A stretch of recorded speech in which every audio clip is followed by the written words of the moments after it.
What's up, folks? Welcome back to the channel. Boozer here. Thanks for stopping by. Today's video, we are going to be finishing off the Heroes Path event for Fabian's 5-star Soul, the after party path. You can kind of see here, I'm just going to move my head. This is my alt account right now. I'm at 45,000 points. This is all done through training. A lot of it is just resource management, obviously. If you don't have the resources, you can't really do it. This is a shard summon and a training event. There's also a little bit of a different event that happened yesterday, this Fire Night event. Not quite as energy efficient as training, but you do get some gear and more points towards this dungeon diver. You can kind of see here, I got these dungeon diver points just by doing campaign for the most part. For this account, this is my alt account. I mentioned resource management because I actually don't have that much energy on this account, and this account couldn't have done these points through energy alone. So what I had to do was basically use the resources that I did have a lot of, which is brews. So using brews, you can accelerate your points by applying a couple brews through your champions with no levels. So my strategy was basically on four-star champions that I had, I would apply 4 brews. 4 brews gives you quite a lot of points. If I had less 4-star champions to brew up, I would probably use more brews. You just get less points per brew after the first couple. So usually 4 is a good amount for maximum points per brew. But yeah, I got a lot of brews here. So I'm using the brews to level up the champions and food instead of using energy, because I would rather use gems for things like masteries or other events. But keep in mind that if you're using brews, it does cost a lot of silver. So I do have a lot of silver. And again, this is a resource that I lean on. So I can complete this event, this path on this account relatively easily without too much issues. As you can clearly see here, I'm at 45,000 points already. And to be honest, I can get pretty close to 100k just by pulling mystery shards and processing with brews. So it's not a stretch for me to save some of my shards, but I have lots of shards here. So I got 46 sacred shards. I got a bunch, like over 200 of each of the other shards. So I don't mind spending a little bit of shards here just to speed up things a little bit and make my life a little bit easier, to be honest. Quick tip for you guys, if you guys did not know, if you guys want to open this mystery shard. Let's say you're processing mystery shards, you open 10. What you want to do is press the escape button. When you press the escape button, the animation stops. You go back to the bastion, you go back in. So you go back up, the 10 spots are there. So the 10 pulls did happen, but you just don't see the animation. It does save you a little bit of time, a couple seconds, but a lot of times you don't really want to wait for it. So it's kind of it's much faster process. So you go 10, escape, go back in, 10, escape, go back in, 10, escape, go back in, 10, escape, go back in. Just a quick tip for you guys, if you guys did not know that.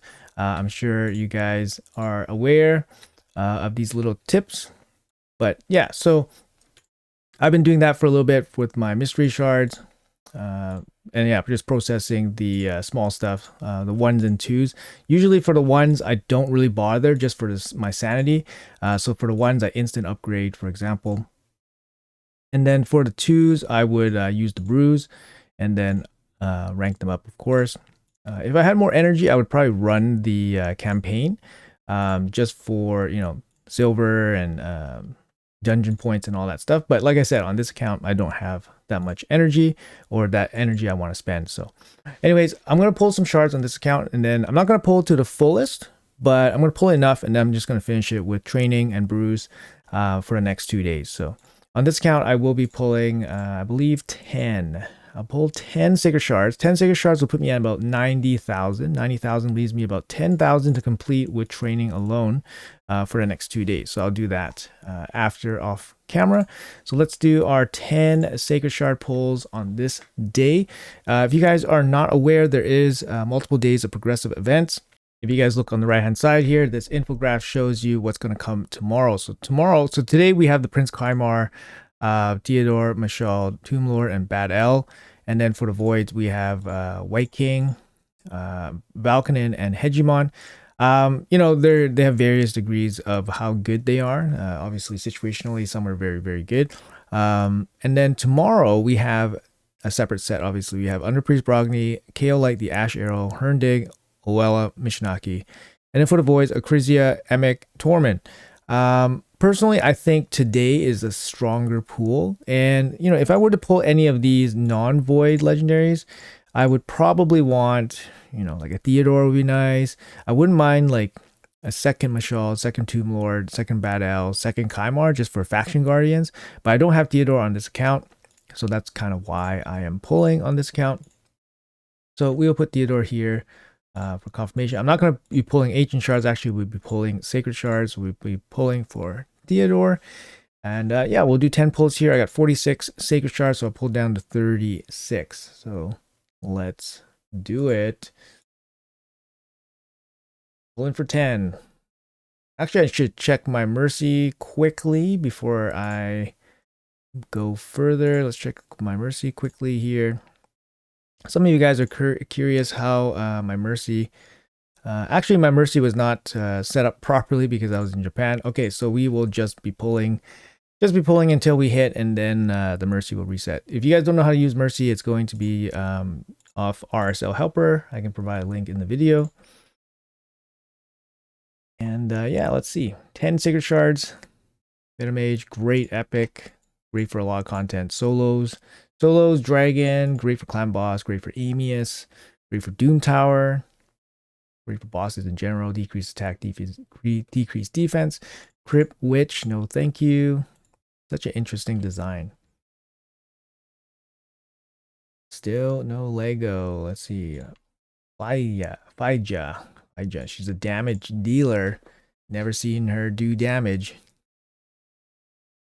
More epic. I think I'm pretty high on the Mercy, but I'm not 100% sure, so I don't want to make unnecessary negative hype, I guess. Yeah, I'm probably pretty high. Neldor, great for Fire Knight. That Fire Knight epic hard tournament, Neldor would have been pretty good. On hard difficulty, sorry. Alright. Oathbound can be useful for faction wars, actually. Can be useful. Alright, we got our gold, and it's going to be Larichka. Oh my goodness.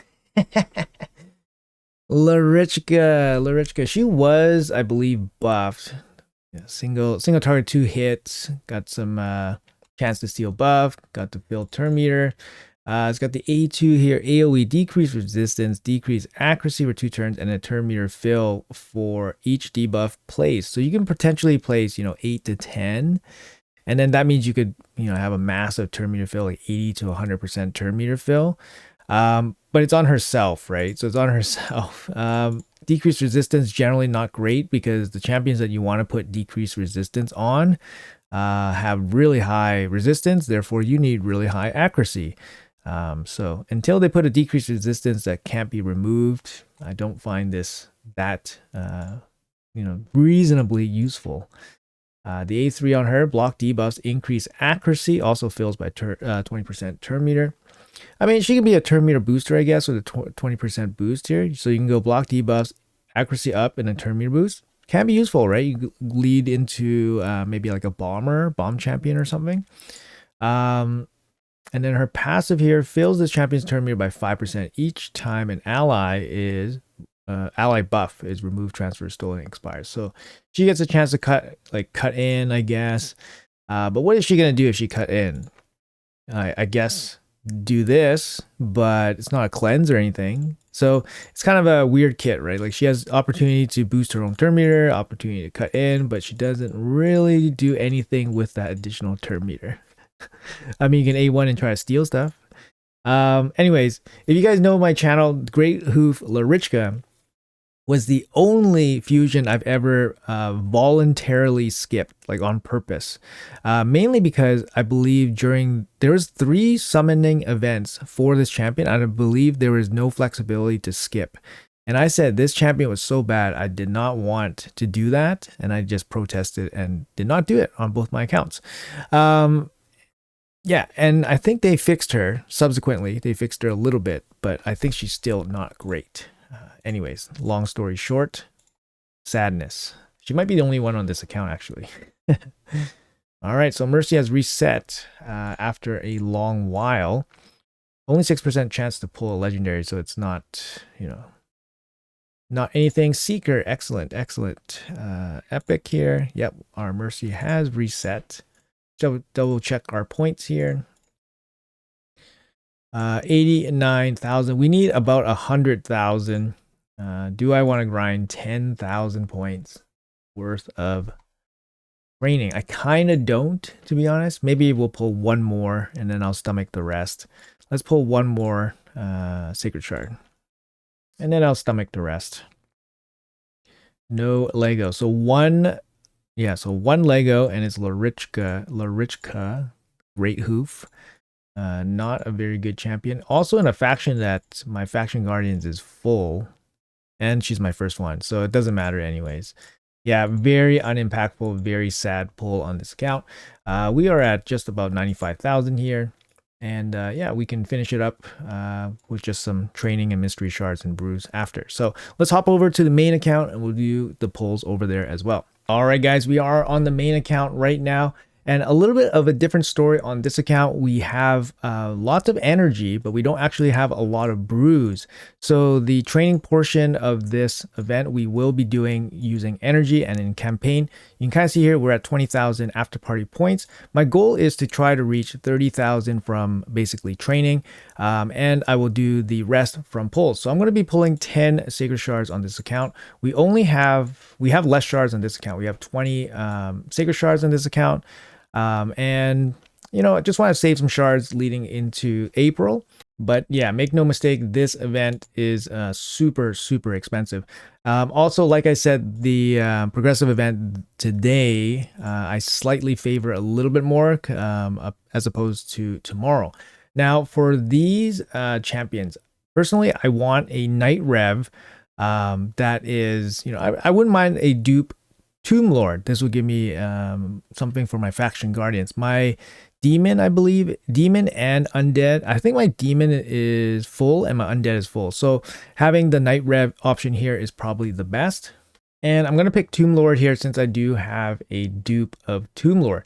The other option is to actually leave it all blank or go for a dupe Kymar as well, because Kymar can be useful in multiple stages, and then even in some areas he doesn't even need to be leveled or booked and he can still function perfectly fine. I might actually go for a dupe Kymar. That might actually be maybe better, but honestly, it doesn't really matter. So let's go for the Kymar here since he might be most immediately useful. My second choice probably would have been Tomb Lord, just for the you know, chance to get a faction guardian. But yeah, let's pull 10 sacred shards here and see what we are going to get. Quick look here at RSL Helper. You can kind of see my Sacred Mercy is pretty high at 17. Well, I guess it's relatively high. It's at 17. So yeah, we're probably gonna get a Lego, but ideally we would have been nice to save that Lego for a 1+1. But it is what it is. So let's go.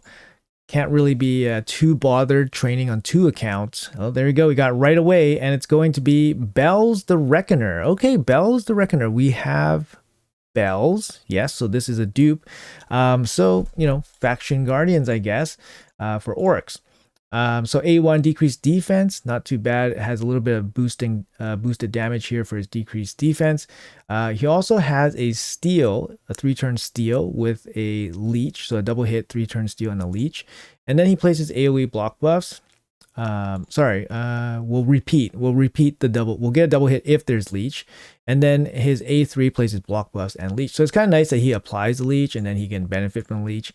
Also fills champion's turn meter by 5% for each debuff placed by this. So potentially it could go, you know, 40 to 50% turn meter boost on a 3-turn cooldown. Very solid, like solid abilities. And then he has a damage boosting passive, which is kind of interesting. To me, I play tested him. He doesn't hit super hard or anything like that, but he's good for just general support, good for Hydra and stuff like that. So yeah, not a bad champion. Happy to get him on the first shard, I guess, so that we can, you know, build up mercy or get more. So let's go. Got 10 sacreds to go here. Yeah, let's go. I think my orcs is full. My orcs is full, so it's, you know, not gonna really help me there. Maybe I'm gonna empower somebody.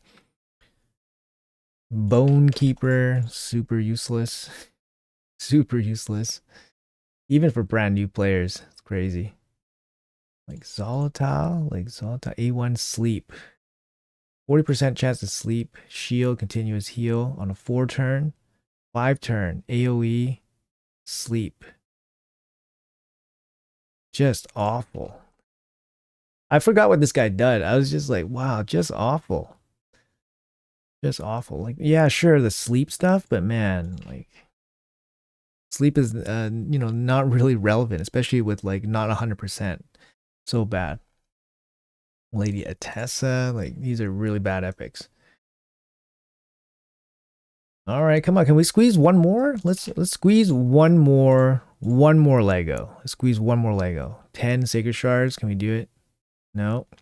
6% rates, guys. These rates, this is reality here. You gotta be high in mercy to get anything. No, nothing. 6%. All right, this is 10 sacred shards down the pipes. Nope, nothing. So we built up our mercy plus 9. And yeah, we got one Lego. It's gonna be Bells the Reckoner. Those boosts are really, those boosts are only 7% chance, right? Do we have a, oh, we don't. Oh, Bells is still in the portal. Bells must be still in the portal here. Yeah, there he is. Bells is in the portal. Okay, so yeah, pulling Bells cost me some CVC points, I guess. And yeah, I guess I don't really need to pull him anytime soon just because my Faction Guardians is full for orcs and there's no run really I want to empower. I guess you can empower Artak. You can, my Kreela could be +3. Yeah? On my Brago, I guess I could be +1. Anyways, not super impactful. We are at 65,000 points for the after party path, and then I'll finish it up with energy and brews for this account, just to conserve a little bit of shards. So we're staying on 10 sacred shards for the main account. Anyways, guys, hopefully you guys enjoyed the video. Let me know how you guys are doing with this Heroes Path event. It's a bit of a slog. Training stuff, it's actually not too expensive with energy, all things considered, relative to like other big events for big prizes. But it's a bit of a slog, right? It takes time, it takes patience. Even if you're running like RSL Helper that automatically runs your food, it still takes time for RSL Helper to do all that. So hopefully you guys are staying hydrated and staying mentally sane while you're doing all of that. So anyways, guys, that's gonna be it for the video. Let me know how you guys are doing with everything. If you guys pulled something cool, let me know as well. Have a great Sunday, have a great rest of your weekend. I'll see you guys in the next video.